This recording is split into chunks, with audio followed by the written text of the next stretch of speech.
ډونالد ټرمپ ویلي چې د پاکستان او انډیا جنگ ودرولو لپاره ما پاکستان او انډیا ته یو ډیره غټه دمکی ورکړې ونه د هغه دمکی د یاري نه پاکستان او انډیا د جنگ ودرول دي کې څومره حقیقت ته د ټرمپ سره دمکی د پاغه باندې هم په دې ویډیو کې خبره کو بل د پاکستان آرمي چیف یو ځل بیا ډیر زبردست سټیټمنټ جاری کړی چې هغه سره هم په دې ویډیو کې شریکوم بل د انډیا چې کوم پرایم منسٹر د مودي ته په انډیا کې ډیر غټ مشکلات جوړ دي پاغه باندې هم لګ ډیر په دې ویډیو کې خبره کو نو ویډیو خپل هم مکمل وګورئ او مخکې ملګرو سره ضرور شریکئ ټول منه د ډونالد ټرمپ په بیان باندې خبره کو ټرمپ ویلي دی چې ما د جنگ ودرول لپاره پاکستان او انډیا ته یو ډیره غټه دمکی ورکړې او ما غي ته د دمکی ورکړې و کچری تاسو جنگ نه ودروي نو موږ به تاسو سره تجارت نه کوو موږ به تاسو سره د تجارت ودرو د پاکستان سره او انډیا سره موږ د امریکای طرفه تجارت ودرو اوس کچری امریکا پاکستان او انډیا سره خپل بزنس ودرای نو امریکای سره به د امریکای ماتحد نور یورپین کنټری هم پاکستان سره خپل تجارت ودرای انډیا سره خپل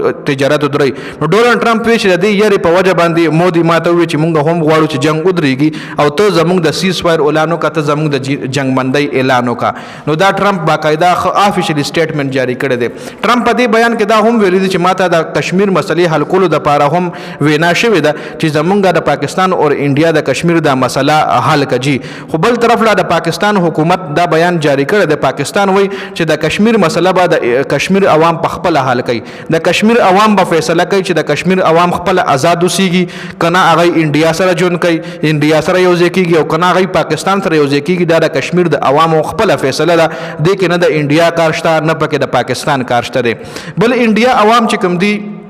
ای مودي له پس خبره غوسه دی پاغه باندې اند کې خبره کو خو د آرمي چیف چې کوم سټیټمنټ دی پاغه باندې خبره کو آرمي چیف ویلي دی چې د انډیا چې کوم فوج دی 13 لاکھ فوج دی هغه مونږ په خپل دمکیانو باندې یا په مونږ په خپل هتیارو باندې نشي يرولې زمونږ مشرانو د پاکستان آزادولو د لپاره ډېر غټي قربانيان ورکړي دي او مونږ له دې ملک ویلیو معلوم ده مونږ د خپل ملک پاکستان قیمت معلوم دی او مونږ د دې په حفاظت باندې پیګو مونږ د دې د حفاظت چل راځي الحمدلله تاریخ وای ثابت کړی دا چې کله هم په پاکستان باندې سخت راغلی دا نو افواج پاکستان سره د پاکستان کوم هر جنگ کې مکمل طاقت سره لکه د سیسا پلای دیوار غونټه کلک ولاړ نو خو بالکل حقیقت خبره ده چې کله هم د پاکستان او د انډیا یا د نور پاکستان باندې تمه که سخت راځي نو د پاکستان عوام آرمي سره شانه بشانه کلک ولاړ وي باقاعده خپل وسلې راخلي او آرمي سره ودرېږي جی خو اوس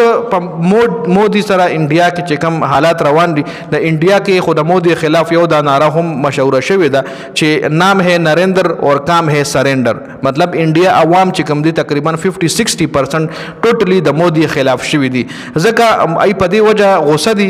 مودي لا چې تا جنگ ودرول ولې تا شروع کول ولې او بیا د ودرول ولې او تا د امریکای په خله ولې جنگ ودرول دا جنگ فیصله به زمونږ امریکا کوي دا خو زمونږ او د پاکستان مسله وا امریکا پکې تا ولې انوالو کا دا تاسو هم د مودي نکیږي خو بل طرف ته دا غي چې کوم اپوزیشنز دي هغه هم مودي خلاف شوی دي خو الریډي د مودي خلاف خو د اپوزیشن مشر راهول ګاندھی ویلي چې مودي به ټولو خبرو کلیریفیکیشن مونږ ترا کوي مونږ به آل پارټي اجلاس راغواړو په دغه اجلاس کې به مودي هم شرکت کوي او مودي به مونږ د پهلګام واقعي نه والي تر اخر ورځ پورې چې څه شوی انډیا کې څومره نقصان شوی دی د دې ټولو شوکاز برا کوي چې مودي د پهلګام واقعي سره پهلګام واقعي چې کوم شی او مودي سره څه ثبوت چې په پاکستان باندې الزام لګولو په پاکستان حمله ولې کولی او بیا پاکستان چې کوم خپل بدلای شتري د انډیا کم نقصان شوی دی نو د کلیریفیکیشن به موږ ته مودي راکړي نو که اوس چېرې دغه آل پارټي اجلاس په انډیا کې کېږي نو د مودي ډېرې خرابې ورځې را روانې دي